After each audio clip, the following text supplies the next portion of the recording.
Let's also bring in some M&A activity in the world of mixed martial arts in particular, because the Professional Fighters League is buying rival Bellator MMA. It's part of a push to take on the Ultimate Fighting Championship, better known as the UFC.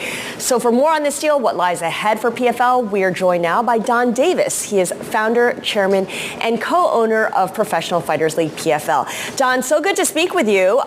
With this transaction, the number 2 and number 3 players in mixed martial arts have now combined. What is your message to the number 1 player in this space, the UFC? Well, look, it's a great day for MMA fans, MMA fighters, and MMA commercial partners because now there's a global powerhouse other than the UFC. We have the top athlete roster on par with UFC. Whether it's the NBA or whether it's MMA, athlete quality is everything. And by independent rankings right now, the PFL plus Bellator combined fighter roster is 30% top 25 ranked. That's the exact same percentage, 30% top 25 ranked of UFC. Equal fighter quality is the foundation now to true competition in the MMA space. Donn, is there any risk that regulators might object to the number 2 and number 3 players merging here? Now, in terms of a business, UFC still has probably 90% market share of this business. But now, game on. From here going forward, I believe we have a major chance to create major value from here. The market is still growing in MMA. It's growing about 10% a year. Most sports leagues growing 2 to 3% a year. So UFC will do well, but PFL will do very, very well. We know, Donn, that there have been a lot of fighters that have been looking for an alternative to the stranglehold the UFC has had on the MMA industry. I am curious about viewers and spectators and the fans, if you will, here. Is your strategy to actually sort of look at what UFC is doing and counter-program that, or are you taking a completely different road where you're going to set up your own schedule and your own, strategy going forward? Yeah, great question. From the very beginning, PFL has been innovative and different from UFC. Number 1, we have the sports season format. In the PFL, it's a meritocracy and transparency, just like the NBA. Win and advance, lose and go home. So we have a regular season, playoff, and championship. A fighter has to win 4 times to become champion. In the UFC, a matchmaker decides the fights. In the PFL, the athletes and their performance decides the next fight. Big difference, number 1. Big difference, number 2, is technology and innovation. We're the most savvy and most viewer-centric league. Everything from punch impact to real-time gaming odds to AI scoring. So 2 big differentiators from the very beginning. And the result, to your question, we're 40% of UFC's audience already in the United States, both broadcast and streaming. What about pay for the athletes, Donn? Now it's a 2-company town.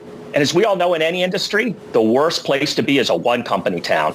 So PFL now is open for business on a global scale. We pay the same as UFC does, but in addition, fighters get a $1 million bonus if they win our championship. And in addition, we share 50% of the pay-per-view profits. So PFL pays better, and PFL provides better opportunities for fighters than ever before. Of course, we got to bring in media distribution as well, because Bellator events still need a home. I know the PFL has deals with ESPN and DAZN, but Paramount is moving away from boxing and mixed martial arts at the end of this year. Showtime is exiting boxing as well. How are you thinking about your distribution setup with this merger? As PFL has secured fantastic distribution, as you mentioned, in our first 4 years. Same distribution as UFC in the U.S. on a global basis, all premium, all broadcast and streaming.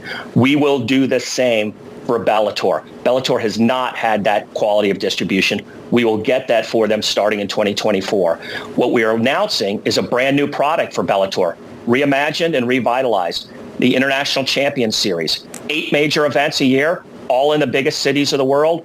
Every event will have 2 championship fights. So we believe our reimagined Bellator product plus our proven PFL business infrastructure will result in better media deals, better commercial deals.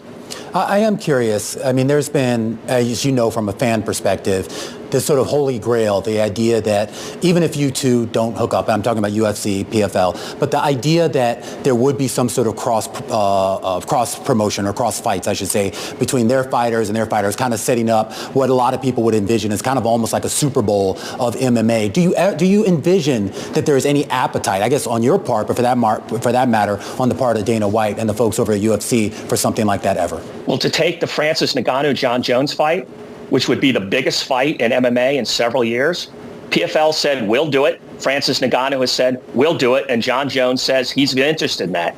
The only one stopping that is UFC. That would make more money for everybody. That's what fans want, and that's what the sport wants.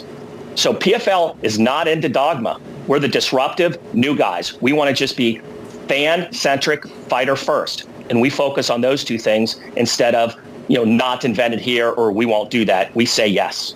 Do you plan to stay a private company? You have ambitions to go public? We're focused on building value now. We're on our only 6th year of this mission. We still got a long way to go to build value and to continue to build the sport. Donn, appreciate you taking time for us. Congratulations on the new tie-up. I know a lot of fans are going to be watching this very closely. Donn Davis, founder, chairman, and co-owner of the Professional Fighters League.